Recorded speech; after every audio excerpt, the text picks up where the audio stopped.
ഇത് മാസ് മോട്ടോഴ്സിന്നാണ്. ഹോണ്ടയുടെ ഡിയോ വണ്ടി വർക്കിന് കയറിയിട്ടുണ്ട്. അതിനകത്ത് മെയിനായിട്ട് നമുക്ക് പറഞ്ഞാൽ ഹാൻഡിൽ ടൈറ്റ് പറഞ്ഞിട്ടുണ്ടായിരുന്നു, പിന്നെ ബ്രേക്ക് അഡ്ജസ്റ്റിങ്, ഓയിൽ ചെക്കപ്പൊക്കെ പറഞ്ഞിട്ടുണ്ടായിരുന്നു. നിലവിൽ ബ്രേക്കൊക്കെ നമുക്ക് തൽക്കാലം സെറ്റ് ചെയ്യാനുണ്ട്. എൻജിൻ ഓയിലിൻ്റെ കണ്ടീഷൻ നമ്മൾ ചെക്ക് ചെയ്തിരുന്നു. നല്ല ഓയിലാണ് എൻജിൻ ഓയിൽ കിടക്കുന്നത് കേട്ടോ, മാറ്റാറായിട്ടൊന്നുമില്ല. പക്ഷേ ഹാൻഡിലിൻ്റെ ടൈറ്റിൻ്റെ കംപ്ലയിൻറ്റ് എന്ന് പറഞ്ഞാൽ ഹാൻഡിൽ ബെയറിങ്ങിൻ്റെയാണ് കംപ്ലയിൻ്റ് ആകുന്നത്. അപ്പോൾ ഹാൻഡിൽ ബെയറിങ് മാറ്റാനായിട്ട് നമ്മൾ അഴിച്ചിട്ടുണ്ട്. കോൺസെപ്റ്റ് എന്ന് പറയും, ആ കിടക്കുന്ന യൂണിറ്റുകളാണ് നമുക്ക് മാറ്റേണ്ടവൻ്റെ ഭാഗം കേട്ടോ. അപ്പോൾ അത് മാറ്റം വന്നിട്ട് നമുക്ക് ഫുള്ളായിട്ട് അഴിച്ചാലാണ് അത് ക്ലിയർ ചെയ്യാനായിട്ട് പറ്റുള്ളൂ.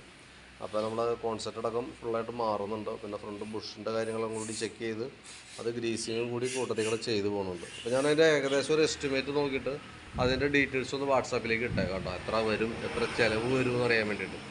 അതേപോലെ തന്നെ വർക്ക് നമുക്ക് ഏകദേശം ഒരു 4:30-5 മണിയൊക്കെ ആവും കംപ്ലീറ്റ് ആകുമ്പോഴത്തേക്ക്. അപ്പോൾ നോക്കിയിട്ട് അതിൻ്റെ ഡീറ്റെയിൽസ് പറഞ്ഞേക്കാം, നോക്കിയിട്ടൊന്ന് റിപ്ലൈ ഇട്ടാൽ മതി. ബ്രേക്കും മറ്റേ ഓയിൽ ചേഞ്ചിൻ്റെ കേസ് പറഞ്ഞിട്ടുണ്ടായിരുന്നു. ഓയിൽ നല്ല ഓയിലാണ്, കുഴപ്പമൊന്നുമില്ല. അതേപോലെ തന്നെ ബ്രേക്കായാലും നമുക്ക് അഡ്ജസ്റ്റ് ചെയ്യാനുണ്ട്, ടൈറ്റ് ചെയ്യാനുണ്ട് കേട്ടോ.